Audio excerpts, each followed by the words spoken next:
Merci. Quand tu iras en guerre contre tes ennemis, que l'Éternel ton Dieu les livrera en ton pouvoir et que tu leur feras des prisonniers, si tu remarques dans cette prise une femme de belle figure, qu'elle te plaise et que tu la veuilles prendre pour épouse, tu l'emmèneras d'abord dans ta maison, elle se rasera la tête et se coupera les ongles, se dépouillera de son vêtement de captive, demeurera dans ta maison et pleurera son père et sa mère un mois entier.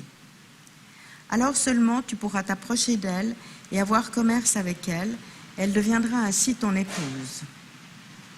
S'il arrive que tu n'aies plus de goût pour elle, tu la laisseras partir libre de sa personne, mais tu ne pourras pas la vendre à prix d'argent. Tu ne la traiteras plus comme une esclave après lui avoir fait violence. Si un homme possède 2 femmes, l'une qu'il aime, l'autre qu'il dédaigne, si l'une et l'autre lui donnent des enfants et que le fils premier-né se trouve appartenir à la femme dédaignée, le jour où il partagera entre ses fils l'héritage de ce qu'il possède, il ne pourra point conférer le droit d'aînesse au fils de sa femme préférée, aux dépens du fils de la femme dédaignée qui est l'aîné. C'est le fils aîné de la dédaignée qu'il doit reconnaître pour tel, lui attribuant une part double dans tout son avoir, car c'est lui qui est le premier fruit de sa force, à lui appartient le droit d'aînesse. Si un homme a un fils libertin et rebelle, sourd à la voix de son père comme à celle de sa mère, et qui, malgré leur correction, persiste à leur désobéir, son père et sa mère se saisiront de lui, le traduiront devant les anciens de sa ville au tribunal de sa localité. Et ils diront aux anciens de la ville, « Notre fils que voici est libertin et rebelle, n'obéit pas à notre voix, s'adonne à la débauche et à l'ivrognerie. » Alors, tous les habitants de cette ville le feront mourir à coups de pierre, et tu extirperas ainsi le vice de chez toi, car tout Israël l'apprendra et sera saisi de crainte.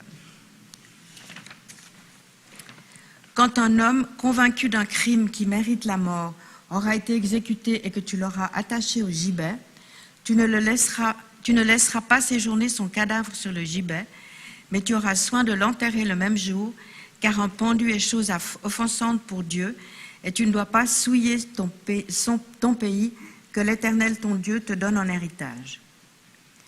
Tu ne dois pas voir le bœuf ou la brebis de ton frère égarés et te dérober à eux. Tu es tenu de les ramener à ton frère. Que si ton frère n'est pas à ta portée ou si tu ne connais pas le propriétaire, tu recueilleras l'animal dans ta maison et il restera chez toi jusqu'à ce que ton frère le réclame, alors tu le lui rendras. Et tu agiras de même à l'égard de son âne, de même encore à l'égard de son manteau, de même enfin à l'égard de toute chose perdue par ton frère et que tu aurais trouvée. Tu n'as pas le droit de t'abstenir.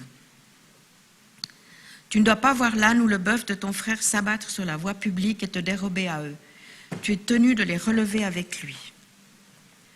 Une femme ne doit pas porter le costume d'un homme, ni un homme s'habiller d'un vêtement de femme, car l'Éternel ton Dieu a en horreur quiconque agit ainsi. Si tu rencontres en ton chemin un nid d'oiseaux sur quelque arbre ou à terre, de jeunes oiseaux ou des œufs sur lesquels soit posée la mer, tu ne prendras pas la mer avec sa couvée. Tu es tenu de laisser s'envoler la mer, sauf à t'emparer des petits, de la sorte tu seras heureux et tu verras se prolonger tes jours.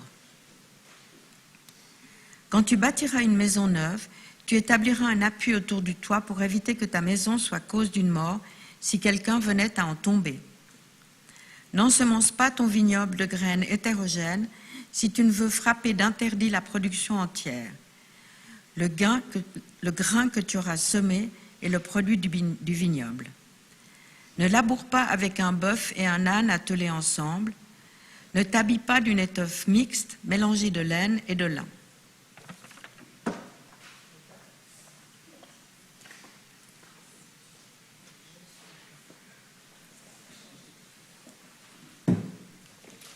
Shabbat Shalom.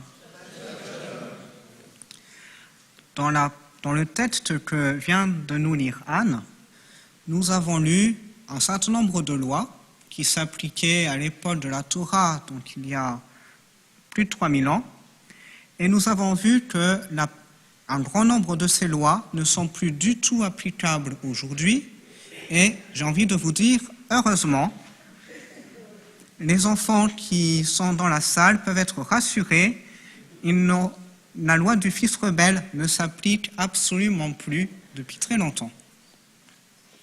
Néanmoins, il y a d'autres règles dans notre paracha qui gardent toute leur pertinence, même de nos jours, notamment sur la manière dont on doit se comporter envers les personnes les plus vulnérables dans la société, la veuve, l'orphelin, celui qui est pauvre, celui qui est étranger.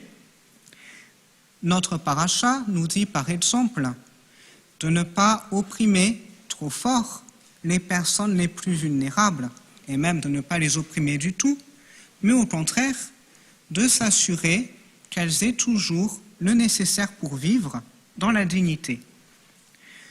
Nous avons par exemple un commandement qui est de laisser les coins des champs à disposition pour les pauvres au moment de la moisson. C'est-à-dire qu'on ne moissonne pas tout le champ, mais on laisse des bords pour que les pauvres puissent aussi venir se servir. On n'est pas censé aller récolter toutes les gerbes qu'on a oubliées au cours de sa récolte, mais les laisser là où elles sont tombées. Après tout, pour nous, ça ne change pas grand-chose. Et pour le pauvre, eh bien, cela fait un complément tout à fait appréciable. D'ailleurs, si vous connaissez le livre de Ruth, vous voyez que Ruth était justement dans cette situation d'une personne pauvre qui allait chercher, glaner les gerbes qui avaient été oubliées dans le champ de Boaz. Et d'autant plus, cette façon de s'assurer que les pauvres puissent toujours avoir de quoi manger permettait aussi de ne pas les mettre dans l'embarras, car ils pouvaient venir se servir librement, sans forcément être vus par le propriétaire du champ et sans devoir se sentir dans un lien de dépendance ou redevable par rapport au propriétaire. Ensuite, la Torah nous précise que nous devons toujours nous souvenir que l'Éternel nous a fait sortir d'Égypte et que c'est précisément pour appliquer toutes ces lois de justice sociale que nous avons été sortis d'Égypte. Comme pour nous rappeler que nous avons tous été, à l'époque de l'Égypte, donc nos très lointains ancêtres, étaient dans cette situation de celui qui est opprimé, qui est vulnérable, qui n'a pas grand-chose. Et donc, cette histoire, cet héritage que nous portons tous, doivent nous amener à une meilleure compréhension des personnes qui sont dans des situations difficiles, vulnérables, en sachant que, après tout, cela peut arriver à tout le monde. Et même après la sortie d'Égypte, nous savons bien que l'histoire juive n'a pas été exempte de difficultés, de persécutions, et que nous avons eu notre lot de tristesse et de malheur, et que même l'époque à laquelle nous vivons aujourd'hui n'est pas simple, avec la résurgence d'un antisémitisme qui peut nous inquiéter. Et donc, peut-être que dans ces temps d'épreuve, nous devons penser à ces versets et se dire que ce que ces temps peuvent nous apprendre, c'est peut-être justement d'essayer d'amener le plus de justice possible autour de nous, d'être plus sensible aux personnes qui peuvent être discriminées, des personnes en situation vulnérable, des étrangers qui luttent pour leurs droits et pour leur survie dans des conditions parfois très compliquées. Et donc, notre paracha nous invite à ne pas rester indifférent justement au sort de celui qui est peut-être moins bien loti que nous. Par ailleurs, la toute fin de notre paracha se poursuit par un autre souvenir que nous devons garder. C'est celui de l'attaque de Amalek lorsque nous sommes sortis d'Égypte, où la Torah nous rappelle que Amalek a attaqué le peuple par derrière, précisément les plus faibles, ceux qui étaient à l'arrière du camp.